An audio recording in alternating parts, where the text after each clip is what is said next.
Welcome to week number 17 of Turn Up, Bear Down. This week, the Bears take on the Atlanta Falcons in a potential playoff enhancing win for the Bears. If they can win out and then the Seahawks and the Rams both lose out, the Bears will make the playoffs. That is a fact.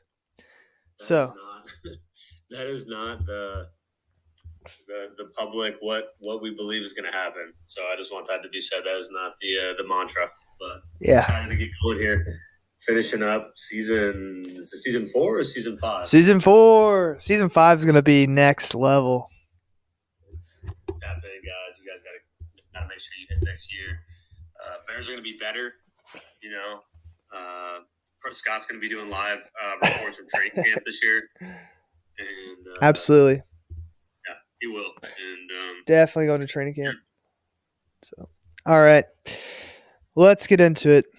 Last week was an interesting week. Both the Chiefs and the Bears played on Christmas. Not Christmas itself. The Chiefs did, but the Bears played on Christmas Eve.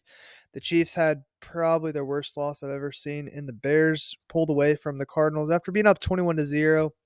Ended up being kind of competitive at the end, but the Bears were really in control. So that's our weekly reaction. A lot to talk about with the Chiefs, but this is a Bears show. We'll talk more about them when the Bears are done.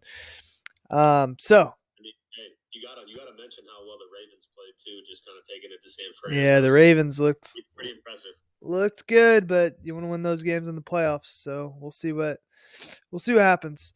Not taking anything away from the Ravens, but this week the Bears host the Falcons. A game last year, very winnable. Bears were up 17-7, kind of fell apart and ended up losing 27-24. Watched the recap yesterday.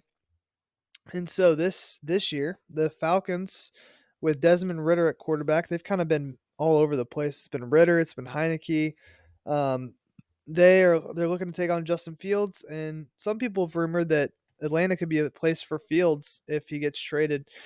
But the path to victory for the Falcons, they need to win the field position game, make the Bears go really long fields. They need to feed Bijan Robinson, who has been a great rookie running back. There's been some iffy things go on in Atlanta, to say the least. Um, as Free far as Bijan, baby. Free Bijan. as far as injury related things. And then at the bottom there, that says turnover points. So the Falcons need to get some points off of turnovers that they probably create or that the Bears give them, if that is the case. So there's the path to victory for the Falcons. For the Bears, I'm looking for this rushing attack to continue to go well. The Bears really did run the ball well against the Cardinals. And I think we got to remember, like, I get caught up in the passing yards, but really when you have 200 yards rushing, you're going to win most of the games you play. Then the Bears are going to contain Robinson, don't let him get going, and then keep the offensive rhythm, not keep off their rhythm, but keep the offensive rhythm because, man, 21-0, everything's going so well. And then it was just like a completely different team. Like we couldn't do anything. I know Cole Kmet got hurt. Tevin Jenkins has been out. He's back. And He's yeah, back, he's which I'm back. excited about. But him out with He might. yeah, him out with the concussion is brutal because he really does open up that entire left side. So He's back. yeah, and then really DJ Moore was struggling with a little bit of an injury last week as well, and so those things definitely factored in the team. What are your thoughts on the path to victory for the Bears for the Falcons? Yeah, I mean, you said it. I mean, which offense and specifically the running game is going to be more effective? The impact on that eases both quarterbacks, and I think that's an important thing as far as turnover battle this week. QBR, which Justin hasn't been graded super high many weeks on that, but can you slow down Bijan Robinson? Like, dude is an absolute unit. I think he's the best young back out right now. And how much will he be used? That's up to Arthur Smith. Flip a coin there, I guess. Uh, and I mean, really, when it comes down to like the Bears, especially on offense, I think what we see is when they get sustainable drives, they score. When they get sustainable drives, they score. We aren't necessarily that explosive, but we put an 8-play drive together. and we get down to the red zone. We've been actually decent in the red zone area offensively this year. So red zone efficiency is going to be key between the two teams. And as I talk about that, first and second down, getting it to where it's third and short, I think is huge for both offenses, right? Third and short instead of third and 10. Put a lot of pressure on Ritter and then also Justin Fields. So third and short, you can kind of open up the playbook a little bit, which I think is better for the Bears creatively. Um, and then the last thing is, what's our pass rush going to look like? Are we going to continue to ascend? We've been really good lately. The line's been one of our strong points defensively lately. So those are just a few ones. And lastly, is Tyler Scott going to step up? Because if you look at the injury report, Komet's questionable, Mooney's out, St. Brown's out, so he would naturally be someone that would be seeing more snaps. Is he going to be able to step up this week in maybe some crucial times? So that's what I have as far as keys. Absolutely. Good people even you're bringing in. Let's talk about some others. So we talked about Bijan Robinson. Um, I'm struggling to talk right now. Respect to that man's name, dude. Bijan Robinson, and yeah, he really has been the one who the offense is kind of going through in Atlanta. I mean, they definitely are a quarterback away. It feels like Desmond Ritter doesn't quite seem like the answer. Heineke's not the answer. Most teams in the NFL are kind of in Does that. it not feel like Bijan Robinson could be special? Yeah, absolutely. Absolutely. And so you got something great there. The Bears are gonna have to really look out for him. Kyle Pitts, he's kind of had an okay year. I know people in fantasy don't love him because he doesn't necessarily put up points. That's been his quarterbacks really that have been hurting him, but he still is a good threat. And I specifically chose him because the Bears have struggled, it feels like, a little bit as of late against tight ends, whether it's touchdowns or just guys open. Or, I mean, Njoku's, I guess, a little bit of a special tight end maybe, but we haven't contained tight ends very well in the last couple games. I don't know why that is, and maybe I'm Wow, wrong. that's a special. They don't even get him the ball, Scott. They don't even throw Yeah, him the ball. yeah, Like, dude, he'll be lucky to get 5 targets, and he's yeah, one of the best talents on the field. Like, it for just doesn't sure. make sense with him either. So, I guess the other thing I'm just thinking as a general is like tight ends have quickly become one of the like best matchups for all offenses in the NFL. Like, safeties can't cover him. yeah, Yeah, it's just tough. yeah. Cole Kmet's been honestly way better than. I mean, I hoped he'd be good this year, and he had some good flashes last year. But like this year, he honestly has been pretty awesome. Made a lot of big Yeah, plays. he's borderline Pro Bowler, right? I mean, Yeah, borderline Pro Bowler. yeah, So, yeah, a couple guys that I have the same as you, but it's not just Pitts; it's London. Those two guys are the yeah. main focus pass in the passing game. Both big targets, explosive, huge catch radius guys. Hmm. So you would think that Jalen Johnson would match London, and you would put Eddie Jackson on Pitts, but Pitts probably wins that matchup too because Eddie's just a step or two behind. I mean, Yeah, father time absolutely. on his couch right now. So, Yeah, and then as far as offensively, you don't have him on there, but DJ Moore, if he's 90, 90 to 100%, what does he look like this Atlanta secondary? This Atlanta secondary, I'm looking at the roster, and AJ Terrell is probably your best corner, and it's like, okay, that seems like an area that could be exploited. So that's, I think, got to be the focus for us, right? If Komet's hobbling, you use him sparingly underneath, and other receivers are out. The one thing I don't want to see though is DJ Moore bubble screen. DJ Moore, like I don't. DJ Moore does not need to catch more than one bubble screen a game, maybe two. absolutely.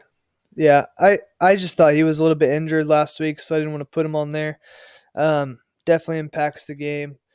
Also, I feel like the big thing for the Bears is going to be Justin Fields' play, and then as long as Montez Sweat continues to wreck the game like he has been the last couple weeks, and Jalen Johnson maybe gets a pick or two, I feel like that would be the real keys for the Bears. And yeah, Trevor or Tyler Scott is going to be a big factor for the Bears, making this before the injury report came out, I guess. But with Mooney out, Cole Kmet potentially not playing, and we already have like a banged up DJ Moore. I feel like some of these young guys are going to have to step up a little bit in the passing game. And, you know, definitely Marvin Harrison Jr. being our potential first round pick next year. we need a wide receiver. I think it's very clear that we need another wide receiver because DJ Moore is great, but it's the other guys that are on the team and getting open that make a big difference. And I've learned, as most of us have, that you got to have some good wide receivers, even if you have Patrick Mahomes, or else you're out of luck. So we'll see who steps up. Honestly, we're like dream world, pipe dream. We're a really talented running back and number 2 or another kind of number 1 away from being, I think, an elite offense. Honestly, because I think our line is pretty young. We have another year or 2 with them collectively. You probably let Whitehair walk, which I hope he plays center because Lucas Patrick is questionable. I really hope we can exploit that. We talked about Tevin Jenkins. He is like he is the nastiness to our line. The fact that he's back, I think, gives us a little bit of an edge. Looking at the injury report for Atlanta, everybody's probably going to play that's on it, but like their whole offensive line has some sort of injury ailment that they're dealing with. So, maybe they're a little banged up a little bit and kind of an area to exploit with our pass rush and our D line. So, absolutely. All right, let's get into some predictions and then into the stumper. So, Desmond Ridder, over under 200 pass yards. I'm gonna go under there. I think. Yeah, me too. Under, probably a high like 150 plus. I feel like even if he has a good game, it'd be under 200. So, like Fields hasn't thrown over 200 yards in many games this year at all. So, nothing surprising there. What about Bears rush yards, over under 150? I'm gonna say under 2. I think it's like 130. I think it's close, but just not. I think it's close. Yeah. But I would. It's just those games where it's like, oh, the Bears aren't going to have 150 rushing yards. That's crazy. And then Justin Fields has 90 yards himself, and you're like, oh, well, then they get like 200 yards rushing, easy. Okay, the over under for this game when I was making this was 37.5. What are you taking the over? Taking the under? It's already up to 38. I'm going over. Yeah. I am. And after watching football last night, the Mizzou Ohio State Cotton Bowl, I just feel like I got to take the under on every game. Just no points scored at all. The Bears are an over team, especially at home where they've scored more. Yeah, and then we always give up more points at the end anyway, so always works out. All right, Bijan Robinson going to be featured in the pass and the rush in this game. Over under a touchdown and a half. I'm going under again. I think he gets a score, but I don't think he gets 2. Yeah. And then Bears takeaways, over under 2.5. That's pretty big. I'm going under as well. I've gone under on everything except for one over, which is the current over under. So I'm going underneath. I think we get 2 again. I think it's close. Yeah. I think Ritter's under 200 yards. We're over 150. I'm going to say under 37 or 38 now. 2 touchdowns from Robinson wouldn't be crazy, but especially if like they get, a turnover or something and get it in a good spot. I'm going to say under though. And I think the Bears have 2 takeaways, so I'll say under on that as well. But I mean, I could see a world where this game could be like just crazy. People scoring touchdowns, lots of turnovers. Ritter ends up throwing for a bunch of yards, even though it's not really expected. I could see that happening really easily, especially if it goes over 38 points. All right, you got a stumper for the week? I do, and it has to do with Atlanta. It's a two-parter. Who is currently tied for the team lead in touchdowns for Atlanta? And who and how many do they have? So it's 2 players. Tell us, buddy. Michael Vick has to be one of them, right? No, not all time. This season. Oh.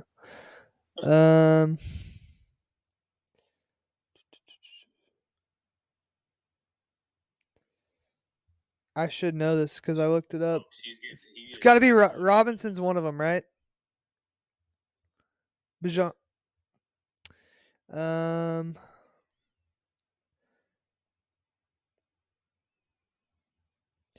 Yeah, I feel like that's tough because I don't know many Falcons players very well. Is it? Are we counting quarterbacks here? No. Like do passing? Okay, so we got Robinson, and I'm gonna say Kyle Pitts. Okay, correct. And how many do they each have? 4. Folks, he's wrong. It was 3.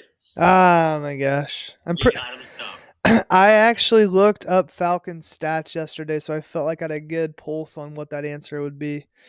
Um, but I guess not. I know that Ritter's 10 picks and 10 touchdowns on the year. So, Good Jay Cutler stat. yeah. Fields is a 16 and 9, or maybe it was 15 and 9. So that's not bad. What do you think his touchdown and interception is in this game? 2-1? Man, yeah, I'll say 2-1. He always gets like ahead. It's like if we're talking baseball terms, he always gets ahead of the count. He's got like a touchdown or two, and then he like throws a stupid one at some point. Like last game, he should have had another touchdown pass, and he underthrew that ball to Herbert in the back of the end zone, which I felt like was going to be a way for the Cardinals to come back because he made that amazing run and we're up 24-10 with like no time left. And he throws that ball, and I'm like, how could you throw an interception on that ball? Not that one. Uh, there's one other thing that I was thinking. Oh, Fields had 2 interceptions in the Browns game. One of them shouldn't counted for sure because it clearly hit the ground. Did they take that off of his stats? I feel like they didn't. I feel like it stayed. That's kind of ridiculous. They're always trying to find a way to make Bears quarterbacks look bad. It hurt me in fantasy. Yeah. Yeah, that's crazy. People probably lost leagues off of that or playoff games. if you have a 2 quarterback league, I mean, so also if he doesn't trip and he keeps running, when we're up like 17-7 in that game, Yeah. we win that game. That. Or if Mooney catches the Hail Mary in his hands that he had put like secured away, and then I did it's not catch that, Mooney.